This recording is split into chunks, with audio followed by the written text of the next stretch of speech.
नमस्कार, स्वागत है आप सभी का स्टडी कैपिटल में। मैं जुड़ चुकी हूँ आपके साथ यूजीसी नेट हिंदी का सिलेबस लेकर। जैसा कि आप सभी जानते हैं, स्टडी कैपिटल ने यूजीसी नेट हिंदी का कोर्स अपना लॉन्च कर चुका है और इसी संदर्भ में मैंने सोचा कि पहले आपके साथ कोर्स सिलेबस साझा करना चाहिए। हिंदी कोर्स मैं हिमांशु सर के साथ मिलकर आप सभी को पढ़ाने वाली हूँ। तो देखें आप सभी सिलेबस। हिंदी साहित्य में 10 यूनिट है, जिसमें से पहला यूनिट है हिंदी भाषा का विकास। उसमें से पहला टॉपिक है हिंदी की ऐतिहासिक पृष्ठभूमि। इसमें भाषा के विकास में हम ऐतिहासिकता, उसकी भौगोलिक विस्तार आदि पे बातचीत करते हैं, जिसमें से पहला टॉपिक है हिंदी की ऐतिहासिक पृष्ठभूमि। इसमें हम हिंदी की ऐतिहासिकता, हिंदी भाषा कैसे बनी, कैसे विस्तार उसका हुआ, इसके बारे में हम पढ़ेंगे। दूसरा टॉपिक है आधुनिक भारतीय आर्य भाषाएं और उनका वर्गीकरण। तीसरा टॉपिक है कि हिंदी का भौगोलिक विस्तार। भाषाएं अलग अलग क्षेत्र में अलग अलग प्रकार की भाषाएं बोली जाती हैं और एक ही राज्य में अलग अलग डिस्ट्रिक्ट में, जिलाएं में अलग अलग बोलियां बोली जाती हैं। तो उसी के संदर्भ में हम हिंदी का भौगोलिक विस्तार पे बातचीत करेंगे। अगला है हिंदी की उपभाषाएं। हिंदी की उपभाषाएं में पूर्वी हिंदी, पश्चिमी हिंदी, पहाड़ी, राजस्थानी इत्यादि के विषय में बातचीत आपसे की जाएगी, विस्तार से बातचीत की जाएगी। अभी बस हम सिलेबस साझा कर रहे हैं आपसे। अगला है कि हिंदी के विविध रूप, हिंदी, उर्दू, दक्षिणी, हिंदुस्तानी। उसके बाद आ जाता है हिंदी का भाषिक स्वरूप। नेक्स्ट है हिंदी ध्वनियों के वर्गीकरण का आधार। अगला है हिंदी भाषा के प्रयोग, हिंदी भाषा प्रयोग के विविध रूप। नेक्स्ट आ जाता है हिंदी वाक्य रचना, जिसे हिंदी वाक्य रचना, हिंदी शब्द रचना आदि हम कह सकते हैं। इसमें कुछ व्याकरण की चीजें हमें पढ़नी होंगी। आगे आ जाता है कंप्यूटर और हिंदी। नेक्स्ट है हिंदी की संवैधानिक स्थिति। संविधान में हिंदी की क्या स्थिति है, राजभाषा है, राष्ट्रभाषा है इत्यादि के विषय में हम इस पे बातचीत करेंगे। नेक्स्ट है देवनागरी लिपि। हम जानते हैं कि देवनागरी लिपि की, हमारी हिंदी भाषा की लिपि है देवनागरी, और इसकी कुछ अपनी विशेषताएं हैं, कुछ सीमाएं हैं, इसमें कुछ त्रुटियां भी हैं। इसके बारे में इत्यादि के विषय में हम बातचीत करेंगे। नेक्स्ट हम चलते हैं यूनिट 2 पे। यहाँ है यूनिट 2। इसमें साहित्य इतिहास से संबंधित बातचीत होगी दूसरे यूनिट में। इसमें पहला टॉपिक है हिंदी साहित्य इतिहास दर्शन। नेक्स्ट है हिंदी साहित्य इतिहास, हिंदी साहित्य के इतिहास लेखन की पद्धतियां। जानते हैं कि 4 पद्धतियां हैं, वर्णानुक्रम पद्धति, कालानुक्रम पद्धति, वैज्ञानिक पद्धति, विधेयवादी पद्धति। तो इसके विषय में डिटेल से बातचीत की जाएंगी आपसे कोर्स में। नेक्स्ट है हिंदी साहित्य का काल विभाजन और नामकरण। हिंदी साहित्य के काल विभाजन में हम जानते हैं कि आदिकाल, भक्तिकाल, रीतिकाल, आधुनिक काल इत्यादि के विषय में हम इसमें बात करेंगे। इसका नामकरण किन किन विद्वानों ने क्या क्या नाम से इन्हें अभिहित किया है। नेक्स्ट है आदिकालीन हिंदी का साहित्य। आदिकाल में रासो साहित्य हम पढ़ेंगे। इसमें सिद्ध, नाथ इत्यादि लेखन की परंपरा, इसमें अमीर खुसरो आ जाएंगे, विद्यापति इत्यादि को हम इसमें पढ़ेंगे। नेक्स्ट है भक्तिकाल। भक्तिकाल कब से शुरू हुआ, क्या क्या इससे संबंधित इसमें विचार हैं, या फिर भक्ति के काव्य की प्रमुख संप्रदाय के विषय में हम पढ़ेंगे। रीतिकाल, सामाजिक सांस्कृतिक पृष्ठभूमि, रीतिकाल की प्रमुख प्रवृत्तियां। अब भक्तिकाल के बाद हिंदी साहित्य के इतिहास में रीतिकाल का समय आता है। इसमें हम रीतिकाल के विषय में पढ़ेंगे। नेक्स्ट है रीतिकाल के प्रमुख कवि और उनका काव्य। इनमें कौन कौन से कवि हैं, प्रमुख उनकी कृतियां क्या क्या रही हैं। और देखते हैं कि यूजीसी नेट में सूक्ष्म से सूक्ष्मतर प्रश्न पूछे जा रहे हैं, तो इसके लिए हमें डिटेल से पढ़ना पड़ेगा। अभी तो बस आपके साथ पाठ्यक्रम साझा किया जा रहा है। यहाँ है आधुनिक काल। आधुनिक काल बहुत बड़ा है, जिसमें काफी समय लगेगा पढ़ने में। तो आधुनिक काल को डिटेल में हम पढ़ेंगे। यहाँ हिंदी गद्य का उद्भव और विकास। नेक्स्ट आता है हिंदी गद्य के उद्भव विकास के बाद द्विवेदी युग। द्विवेदी युग की शुरुआत कब से हुई, उसके बाद क्या क्या आया। महावीर प्रसाद द्विवेदी सरस्वती पत्रिका का प्रकाशन करते हैं। 1900 में सरस्वती पत्रिका आती है। यहीं से हम द्विवेदी युग पढ़ेंगे। और उसके बाद आता है छाया युग। 1918 से छाया युग की शुरुआत होती है। और नेक्स्ट है समकालीन कविता वर्ष 2000। अच्छा, छायावाद के बाद प्रगतिवाद, प्रयोगवाद इत्यादि के विषय में भी हम पढ़ेंगे। उसके बाद आती है समकालीन कविता। फिर समकालीन साहित्यिक पत्रकारिता। साहित्य पत्रकारिता हम जानते हैं कि भारतीय हिंदू युग से पत्रकारिताओं की शुरुआत मुख्यतः होती है, और इसमें हम पढ़ेंगे साहित्यिक पत्रिकाओं के बारे में। फिर आता है हिंदी उपन्यास। हिंदी उपन्यास पश्चिमी परंपरा से ये विधा की शुरुआत हुई है और सबसे पहले बंगाल में इसकी शुरुआत हुई उपन्यास लिखने की, जो कि पश्चिम से आया है। और हिंदी कहानी का उद्भव और विकास, द्विवेदी युग से हिंदी कहानी का उद्भव और विकास माना जाता है। नेक्स्ट है हिंदी नाटक और रंगमंच।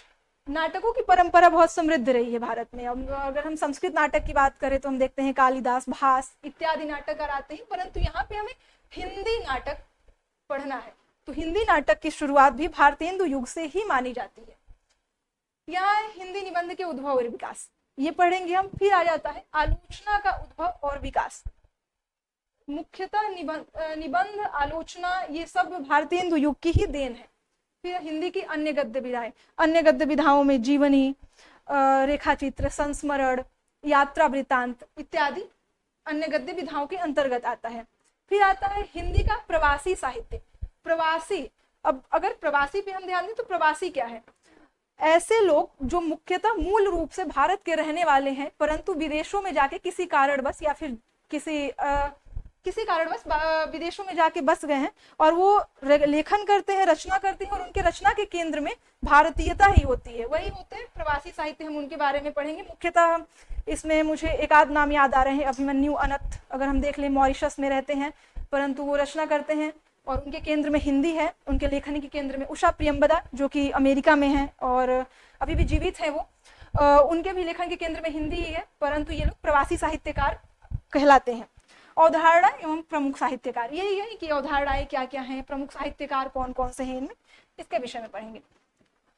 नेक्स्ट है यूनिट 3। यूनिट 3 है काव्य शास्त्र। काव्य शास्त्र ऐसा विषय आ जाता है जिसे स्वयं से पढ़ने में थोड़ी मुश्किलें आ सकती हैं, क्योंकि काव्य शास्त्र कोई अगर समझाए तो हम अच्छे से भली भांति हम समझ सकते हैं। काव्य शास्त्र में भारतीय काव्य शास्त्र और पाश्चात्य काव्य शास्त्र दोनों हमें पढ़ना होगा। भारतीय काव्य शास्त्र के अंतर्गत हम पढ़ेंगे काव्य के लक्षण, इसमें सिलेबस में है काव्य के लक्षण, काव्य हेतु, काव्य प्रयोजन। अच्छा, काव्य लक्षण क्या है? तो काव्य की जो परिभाषा है वही काव्य लक्षण कहलाता है। अलग अलग विद्वानों ने, संस्कृत विद्वानों या फिर पाश्चात्य विद्वानों, अपने अनुसार काव्य की परिभाषाएं दी हैं। जैसे कि भामा 6ठी शताब्दी के विद्वान हैं, वो लिखते हैं कि शब्दार्थो सहितो काव्यम, शब्दार्थो सहितो काव्यम। तो ये है इनकी परिभाषा कि काव्य क्या है। रुद्रट की यदि बात करें, 9वीं शती, तो वो कहते हैं कि ननु शब्दार्थो काव्यम। वैसे ही 14वीं शताब्दी में आते हैं विश्वनाथ और वो कहते हैं कि वाक्यम रसात्मकम काव्यम।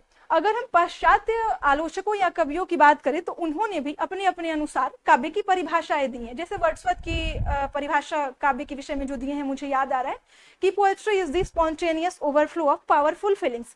वैसे ही उनके बेस्ट फ्रेंड है, सबसे अच्छे मित्र कॉलरिज, उन्होंने कहा है कि poetry is the best word in best order. तो इस प्रकार से अलग अलग विद्वानों ने जो परिभाषाएं दी हैं वो काव्य लक्षण के अंतर्गत आ जाती हैं। नेक्स्ट है काव्य हेतु। भारतीय काव्य शास्त्र में काव्य हेतु का अर्थ हुआ कि किन कारणों से काव्य की रचनाएं की जाती हैं। ऐसा क्या सभी क्यों नहीं काव्य की रचनाएं करते हैं, क्यों कुछ ही व्यक्ति काव्य की रचना करते हैं? तो भारतीय काव्य शास्त्र में बताया गया है कि शक्ति, व्युत्पत्ति और अभ्यास, ये 3 चीजें ऐसी हैं जिनके कारण काव्य की रचनाएं होती हैं।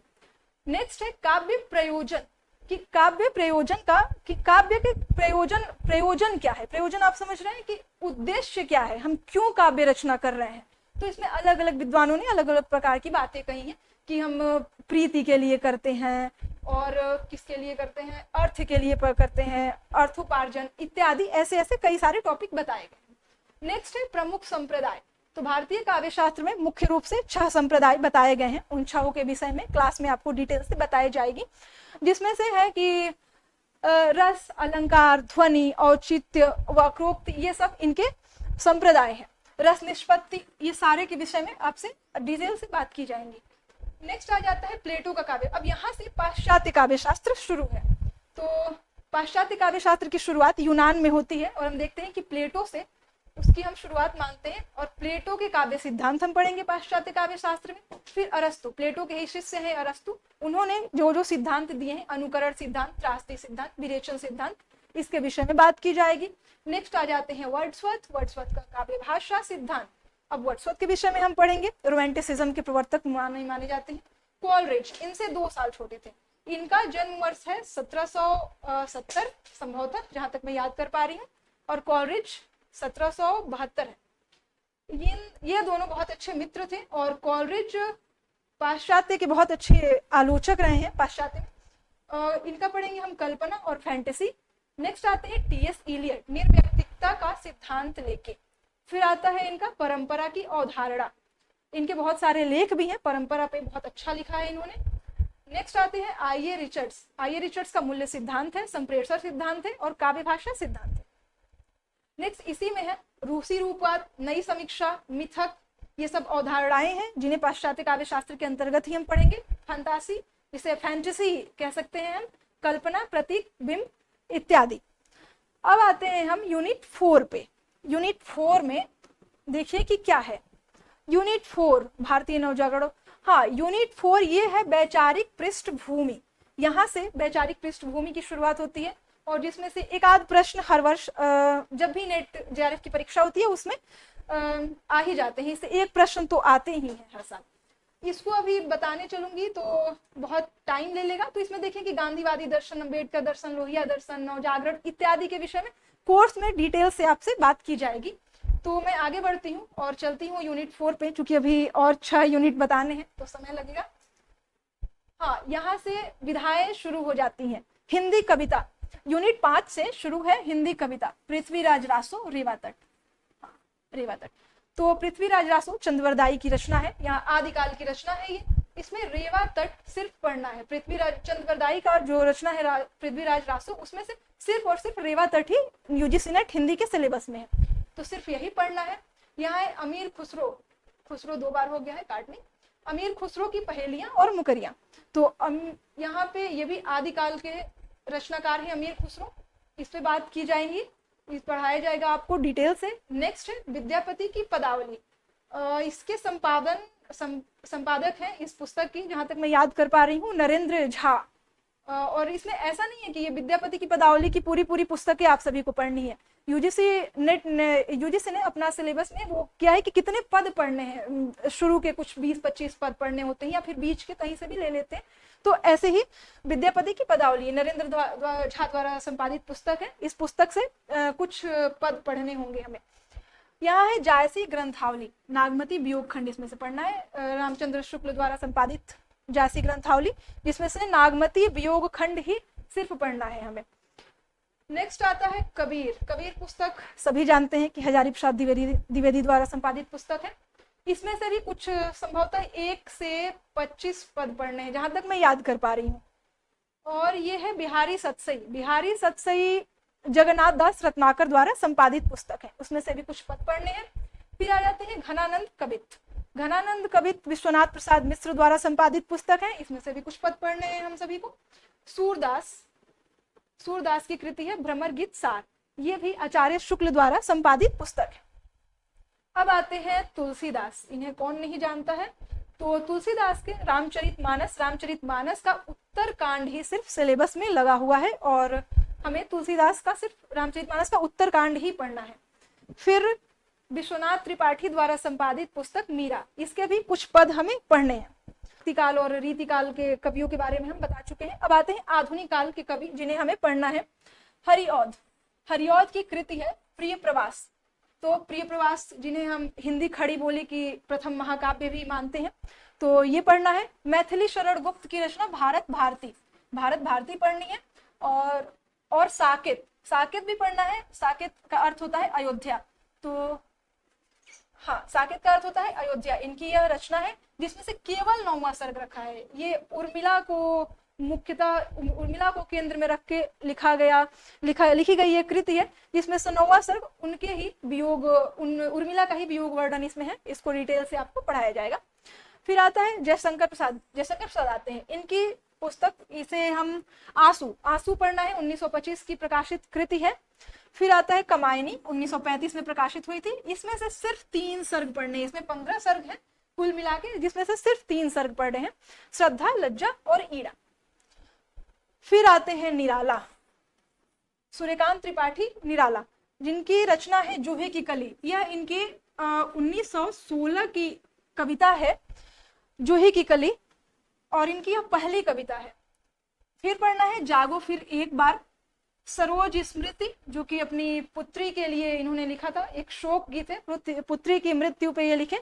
राम की शक्ति पूजा 1936 में प्रकाशित कविता, लंबी कविता, राम की शक्ति पूजा, बहुत अच्छी रचना है। फिर आता है कुकुरमुत्ता, फिर आता है बांधो ना नाव। अच्छा, बांधो ना नाव ये बहुत छोटी और बहुत प्यारी कविता है। बांधो ना नाव इस ठाव बंधु, पूछेगा सारा गांव, ऐसे करके आपको कोर्स में सब डिटेल से पढ़ाया जाएगा। अभी बस शॉर्ट में आपके साथ सिलेबस साझा कर रही हूँ मैं। जब कोर्स की शुरुआत होगी, क्लासेस आपकी चलेंगी, तो आप देखेंगे कि कितने डिटेल से आपको पढ़ाया जा रहा है। फिर आते हैं सुमित्रानंदन पंत। अच्छा, यहाँ से प्रसाद हुए निराला, सुमित्रानंदन पंत, महादेवी, ये छायावादी युग के कवि हैं और इन्हें छायावाद के मुख्यतः 4 स्तंभ माना जाता है, इन चारों को। तो पंत की कविता परिवर्तन बहुत ही लंबी कविता है, परिवर्तन पढ़ना है। रश्मि, द्रुत झरु जगत के जीर्ण पथ, छोटी कविता है और बहुत प्यारी कविता है, ये पढ़ना है। आ जाती है महादेवी वर्मा, बहुत अच्छे गीतकार। बीन भी हूं मैं तुम्हारी रागनी भी हूं, सिलेबस में है आपकी। मैं नीर भरी दुख की बदली, फिर बिकल है प्राण मेरे, यह मंदिर का द्वीप। इनकी ये रचनाएं हैं जिन्हें हमें पढ़ना है। ठीक है, अभी और भी पढ़ना है। दिनकर, दिनकर की कृति उर्वशी, ये तृतीय अंक, उर्वशी का सिर्फ तृतीय अंक इसमें लगा हुआ है नेट के सिलेबस में, जो कि पढ़ना है। फिर अगली कृति है रश्मिरथी, कर्ण के जीवन को आधार बना के रश्मिरथी की रचना हुई है और हमें पढ़ना है रश्मिरथी। फिर आते हैं नागार्जुन, बाबा नागार्जुन, इनकी रचना है कालिदास, बहुत अच्छी रचना, कालिदास सच सच बतलाना। और कुमार विश्वास इसे बहुत अच्छा गाए भी हैं, आप सुन सकते हैं। और निराला की जो बांधो नाव इस ठाव बंधु, वो कविता भी तर्पण में गाए हैं कुमार विश्वास, तर्पण करके एक सीरीज है उसमें। और बादल को घिरते देखा है, ये भी रचना नागार्जुन की है, इसे पढ़ना है। अकाल और उसके बाद, अकाल और उसके बाद 8 लाइन की कविता है ये पढ़ना है। खुरदुरे पैर, रिक्शा चालक पर लिखी इनकी कविता है। और अगला है शासन की बंदूक, शासन की बंदूक पूरा दोहे में लिखी हुई कविता है। और आखिरी है मनुष्य हूँ। इतना बाबा नागार्जुन का लगा हुआ है इस सिलेबस में। नेक्स्ट आते हैं सच्चिदानंद हीरानंद वात्स्यायन अज्ञेय, प्रयोगवादी कवि, इनका है पहला कविता इनकी जो हमें पढ़नी है, कलगी बाजरे की। नेक्स्ट है यह दीप अकेला, फिर है हरी घास पर क्षण भर, फिर है असाध्य बीड़ा। असाध्य बीड़ा मेरी पसंदीदा कविताओं में से है, एक लंबी कविता है असाध्य बीड़ा, इसे पढ़ना है। और फिर आखिरी है कितनी नाव में कितनी बार, इतनी कविताएं पढ़नी है। फिर आते हैं भवानी प्रसाद मिश्र, भवानी प्रसाद मिश्र की रचना है गीत फरोश, पढ़ना है जो सिलेबस में। सतपुड़ा के जंगल, सतपुड़ा के घने जंगल, बहुत अच्छी कविता है। मुक्तिबोध, फिर मुक्तिबोध की भूल गलती, ब्रह्म राक्षस और अंधेरे में, ये 3 कविताएं पढ़नी है। अच्छा, मुक्तिबोध की ब्रह्म राक्षस का शिष्य करके एक कहानी भी है। तो ब्रह्म राक्षस कविता जब हम पढ़ते हैं तो अगर हम कहानी के साथ रिलेट करके पढ़ेंगे तो अच्छे से हम पढ़ पाएंगे, अच्छे से समझ सकेंगे। और जब आपको पढ़ाया जाएगा कोर्स में तो कहानी का जिक्र किया जाएगा।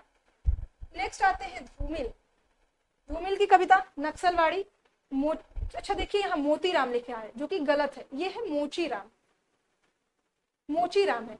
मोचीराम कविता अकाल दर्शन, रोटी और संसद, बहुत छोटी कविता है।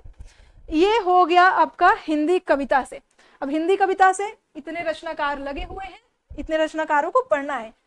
अब आ जाते हैं हम यूनिट 6 पे। यह यूनिट 6 उपन्यास का है। उपन्यास, इसमें उपन्यास की शुरुआत जब होती है भारत में, वहां से शुरुआती 2 उपन्यास लिए गए हैं, उसके बाद से अच्छे अच्छे उपन्यास दिखेंगे। ये पढ़ने में हम लोगों को बोरिंग लग सकता है। देवरानी जेठानी की कहानी पंडित गौरी दत्त की रचना है। क्योंकि हिंदी का भी विकास ही हो रहा था, हिंदी अच्छे से बनी नहीं थी, उसकी मानक, हिंदी का मानक क्या है ये तैयार नहीं हुआ था, इसीलिए इसमें बहुत सारी हम देखेंगे कि अशुद्धियां हैं। इसको पढ़ते समय बहुत बोरिंग भी लगेगा हमें, लेकिन चूंकि अब है सिलेबस में तो पढ़ना तो पड़ेगा ही हमें। तो नेक्स्ट है लाला श्रीनिवास दास का परीक्षा गुरु, यह भी शुरुआती कृति ही है। फिर आते हैं उपन्यास सम्राट प्रेमचंद। अब प्रेमचंद की कृति गोदान, गोदान उपन्यास लगा हुआ है, 1936 इसका प्रकाशन वर्ष है। बहुत बढ़िया उपन्यास है और इसे पढ़ना है गोदान। फिर आ जाते हैं सच्चिदानंद हीरानंद वात्स्यायन अज्ञेय। अज्ञेय की कृति शेखर एक जीवनी, जो कि 2 भाग में है, परंतु यहाँ पे नेट के सिलेबस में सिर्फ 1 भाग है। प्रथम भाग सिर्फ हमें पढ़ना है, उसके बाद आते हैं हजारी प्रसाद द्विवेदी, बाण भट्ट की आत्मकथा। 4 उपन्यास इन्होंने टोटल लिखे हैं, जिसमें से नेट के सिलेबस में सिर्फ 1 उपन्यास लगा हुआ है, बाण भट्ट की आत्मकथा। फिर आते हैं फणीश्वर नाथ रेणु, मैला आंचल लेकर, ये पढ़ना है फणीश्वर नाथ रेणु का मैला आंचल। फिर हम नेक्स्ट चलते हैं, आंचलिक उपन्यास है और यशपाल झूठा सच। अच्छा, ये भी 2 भाग में है, ये 2 पार्ट में है, ठीक है, 2 भागों में है। और बहुत मुझे लगता है कि दोनों ही उपन्यास, मतलब एक ही उपन्यास है झूठा सच, दोनों भाग इसके 500 से अधिक पृष्ठ के हैं, तो इसको पढ़ने में काफी समय लगता है, और दोनों भाग है सिलेबस में। फिर आते हैं अमृतलाल नागर, मानस का हंस। मानस का हंस तुलसीदास के जीवन पर आधारित यह इनका उपन्यास है, और बहुत बढ़िया उपन्यास है, ये भी लगा हुआ है।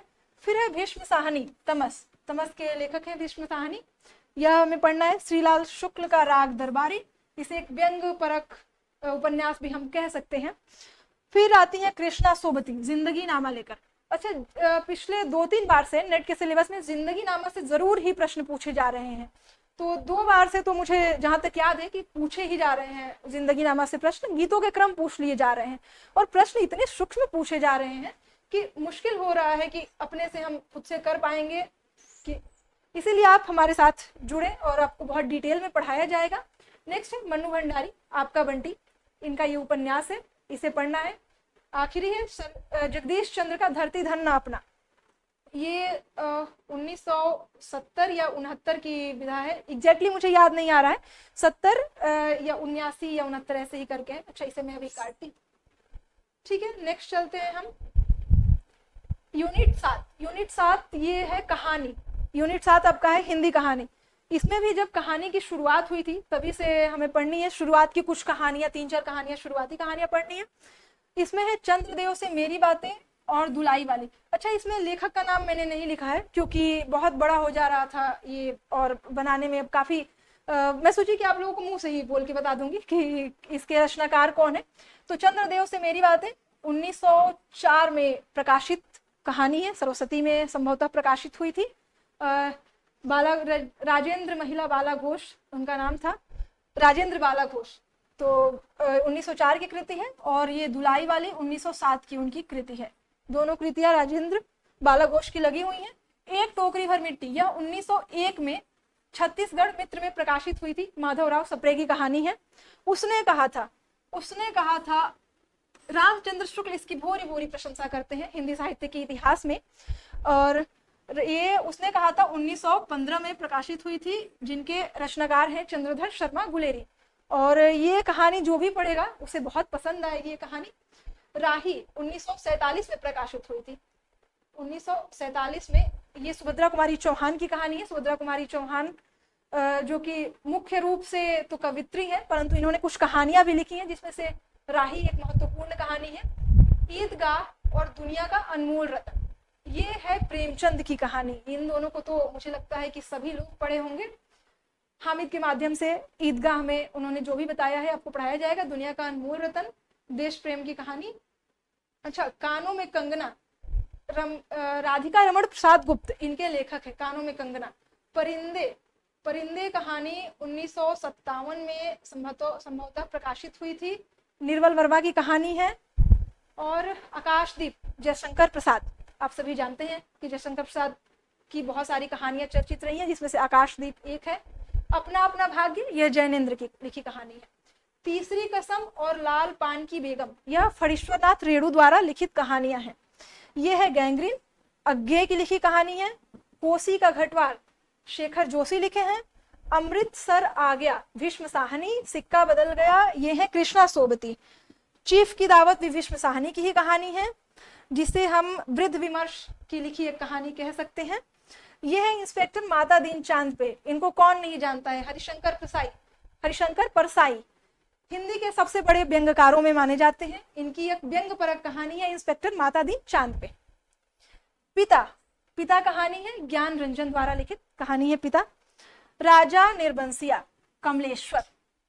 अब यहाँ कहानी विधा समाप्त होती है और हम चलते हैं अपने अगले यूनिट 8 पे, भारतेंदु भारत। ठीक है, यहाँ से नाटक शुरू हो रहा है। नाटक, हिंदी नाटक। यहाँ से जो यूजीसी नेट का सिलेबस काफी बड़ा है, जिसमें बहुत सारी विधाएं हमें पढ़नी है और प्रश्न इतने डीपली पूछे जा रहे हैं कि बिना इन्हें पढ़े काम नहीं चलेगा। अंदर से कथन पूछ दे रहा है तो पढ़ना ही पढ़ना पड़ेगा। तो भारतेंदु हरिश्चंद्र की ये नाटक है भारत दुर्दशा और अंधेर नगरी, यह दोनों ही सिलेबस में है, दोनों ही पढ़ना है। जयशंकर प्रसाद, चंद्रगुप्त, स्कंदगुप्त, ध्रुव स्वामिनी, यह तीनों ही जयशंकर प्रसाद के ऐतिहासिक नाटक हैं जो कि हिंदी के सिलेबस में है, नेट के सिलेबस में है, जिन्हें पढ़ना है हमें।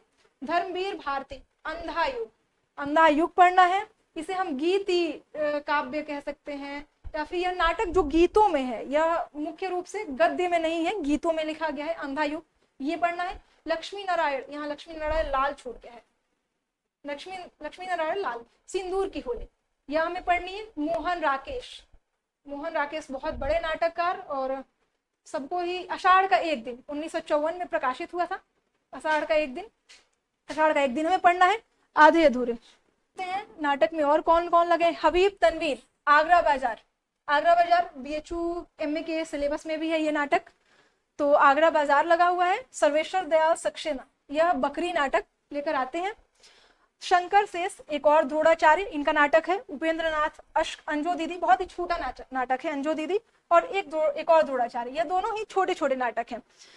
और मनु भंडारी का महाभोज, अच्छा महाभोज, यह पहले उपन्यास लिखी थी मनु भंडारी, फिर उसे नाटक का रूपांतरण दी, नाटक रूपांतरण किया गया नाटक में, तो यह उपन्यास नाटक के सिलेबस में मनु भंडारी द्वारा लिखित महाभोज नाटक लगा हुआ है।